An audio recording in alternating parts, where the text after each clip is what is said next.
Salut les Blaugrana, bien le bonjour tout le monde, nouvelle vidéo actualité sur le FC Barcelone, je la sortirai certainement un peu plus tôt que d'habitude, enfin je sais pas, on verra, mais en tout cas je la tourne très tôt car je ne suis pas sûr de pouvoir la tourner très tard. Alors on va commencer cette vidéo actualité, comme d'habitude, on se répète, mais pour les nouveaux qui sont de passage, n'hésitez pas à lâcher le petit abonnement, le petit like si le contenu vous plaît, n'hésitez pas à rejoindre la famille des Blaugrana sur la chaîne, il y a des lives avant match, après match, bon, les lives c'est un peu plus compliqué ces derniers temps, mais normalement ça devrait être de retour, je ne sais pas quand, on verra bien, je ne veux pas donner de date et ensuite ne pas tenir ma promesse, mais grosso modo, il y a des lives actualités sur le FC Barcelone où je discute avec la communauté en direct, des vidéos actualités FC Barcelone où je résume toute l'actualité du jour. Alors, ça aide énormément, notamment les gens qui sont occupés toute la journée, quand ils rentrent à la maison, ils n'ont pas forcément la foi de, voilà, d'aller sur les réseaux sociaux pendant des heures et des heures à chercher les informations un peu partout. Ils passent sur la chaîne, ils regardent une vidéo d'une dizaine de minutes et ils ont un rassemblement de toutes les informations en fait. Voilà, je vous ai présenté la chaîne en quelques phrases les gars. Perdons pas plus de temps et rentrons directement dans le vif du sujet avec une déclaration de Lewandowski, même deux déclarations de Lewandowski, l'une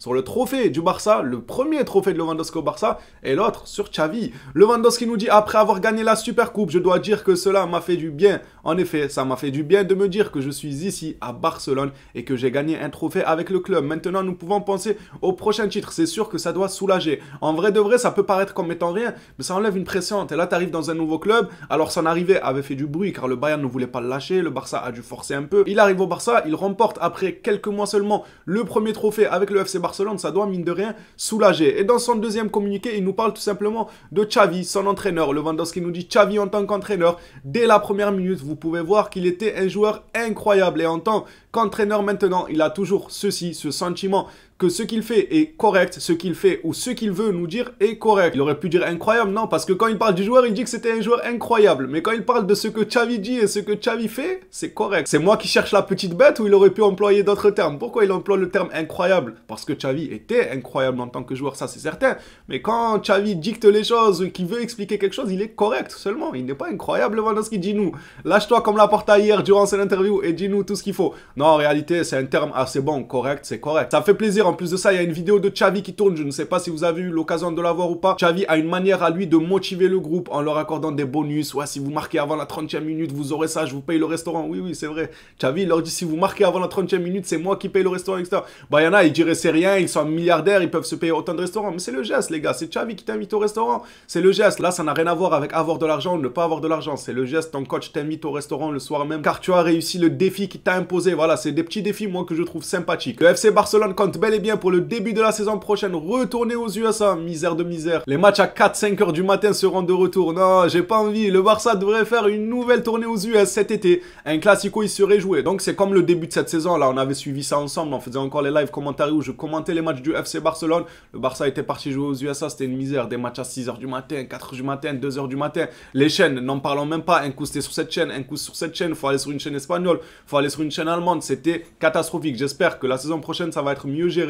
Ça va être en clair sur une chaîne précise. De mon côté, c'est ce que j'espère. Encore hier, durant l'interview de Laporta, je vous disais, Laporta, c'est un malin. En fait, il gratte des pourcentages, il gratte de l'argent partout. Il le sait, il a compris que c'est avec les petites choses qu'on fait les grandes choses. Je le disais encore hier pour ceux qui ont suivi l'énorme interview de Laporta, aussi énorme que lui. Faut être gentil avec notre président, les gars. Non, c'est pas moi qui a parlé. Barcelone fera un beau pas pour les amateurs d'objets de collection privée. Le conseil d'administration envisage de vendre les chaises du Camp Nou lorsqu'une partie du stade sera démolie. Cela pourrait également augmenter les revenus. Je vous ai dit, même les chaises, Laporta, il veut faire du bénéfice dessus, c'est un bon. Bientôt, il va revendre les chaussettes à Iniesta, les chaussettes à Xavi. Il va dire, hey, écoute, Xavi, t'as des chaussettes encore au placard du match face à Chelsea. Le match avec l'arbitre qui était tout sauf à jeun. Vous vous rappelez de ce fameux match là, Barça-Chelsea? Iniesta, est-ce que tu as encore les chaussettes de ce match? Tiens, donne-les-moi, on va les vendre. Non, c'est un bon Laporta. Il essaye de faire du profit par tous les moyens.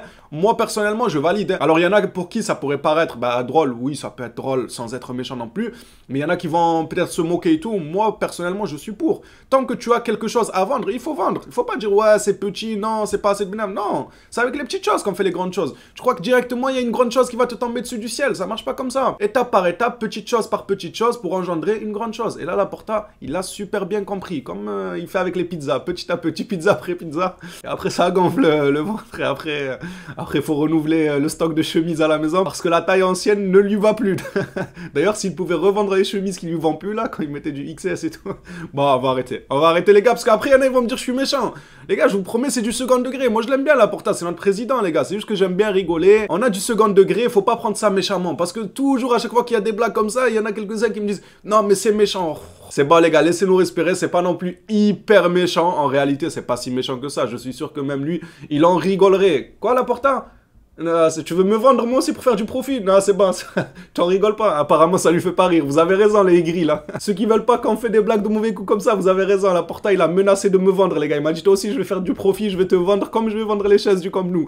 Allez, passons à Jordi Alba. Jordi Alba apprécie son nouveau rôle de vétéran. Et dans les jeunes joueurs, on apprécie aussi ce que devient Jordi Alba. C'est un joueur qui, dès que maintenant on lui laisse sa chance, que ce soit titulaire ou en cours de match, il répond présent. Et en plus de ça, il a un rôle de vétéran, donc il apprend un peu aux jeunes comment ça se passe. Et en plus de ça, il a fait un autre communiqué en disant que si le club lui demandait de baisser son salaire, celui-ci baissera son salaire. Jordi Alba, il a mûri, les gars. Il est passé de têtu, un casse-tête, un crâne bien dur. Il voulait rien entendre, il voulait pas partir, pas baisser son salaire, pas être sur le banc. Rappelez-vous, il nous a fait passer des moments difficiles. Et là, du jour au lendemain, je suis content d'être vétéran. C'est bien. En plus, ça, sur le terrain, moi, je le trouve très bon depuis le début de cette saison. Donc, en vérité, il me fait plaisir, le Jordi Alba. J'espère pour lui qu'il sortira par la grande porte du FC Barcelone. Pourquoi pas avec une Liga cette saison ou la saison d'après avec une Ligue des Champions, pourquoi pas. Concernant le prochain mercato d'été, Barcelone est toujours très intéressé par Íñigo Martínez. Ça bouge pas, le joueur sera en fin de contrat.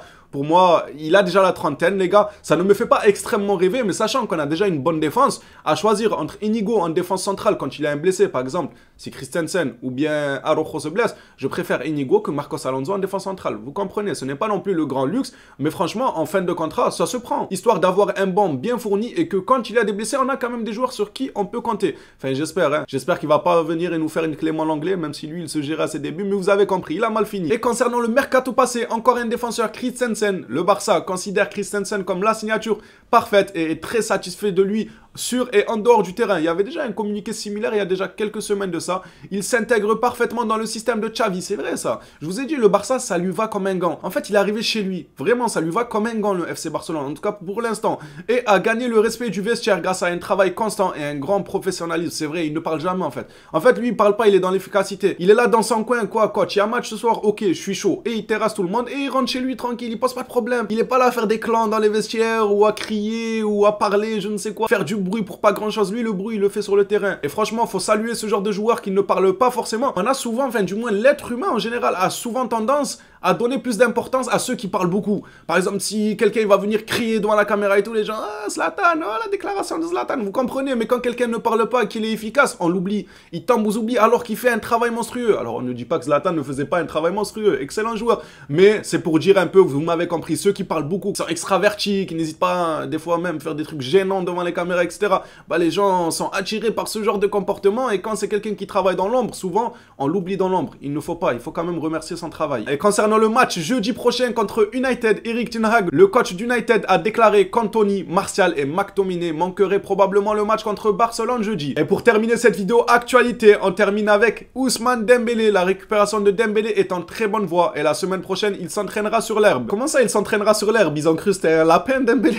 On dirait un petit lapin qu'on a jeté dans l'herbe pour qu'il s'amuse. Bon, il s'entraînera sur l'herbe. Bien évidemment, ça veut dire il s'entraînera sur les terrains. Cette semaine, il s'entraînait afin de renforcer l'endroit de la blessure, donc certainement un travail en salle, etc. Ousmane a une mentalité très positive, je vous ai dit, il est heureux. En ce moment, il est heureux. La seule chose qui peut le dévier de son but de réussir au Barça, c'est le Paris Saint-Germain. S'ils viennent lui tourner autour et tout, ça peut sentir pas bon, on le sait, ils ont argent illimité, ils ont pas trop de soucis là-bas, eux. Ils vont venir, ils vont lui dire à Paris, t'es chez toi, t'as ta famille, t'as tes amis, viens rejoins-nous, il y a Kylian Mbappé, on a besoin d'un attaquant droit maintenant que Messi est parti, des choses comme ça, qui pourront le faire céder et accepter le Paris Saint-Germain. Mais en tout cas, ce qu'il dégage, c'est des ondes positives. On espère qu'il revient le plus vite possible car on a besoin de lui. Les Blaugrana, cette vidéo actualité sur le FC Barcelone est terminée. Merci à tous ceux qui se seront abonnés au cours de la vidéo. Merci à tous ceux qui sont abonnés de base. Faut pas vous oublier, les gars. Merci à vous pour votre soutien. On dit souvent merci aux nouveaux abonnés. Et les anciens alors, c'est eux qu'il faut remercier aussi. Ils soutiennent depuis la nuit des temps. Merci à vous. Merci à tous ceux qui like. On se revoit à la prochaine vidéo sur le FC Barcelone. Hâte de vous revoir. On se dit donc à la prochaine vidéo. D'ici là, prenez soin de vous les Blaugrana.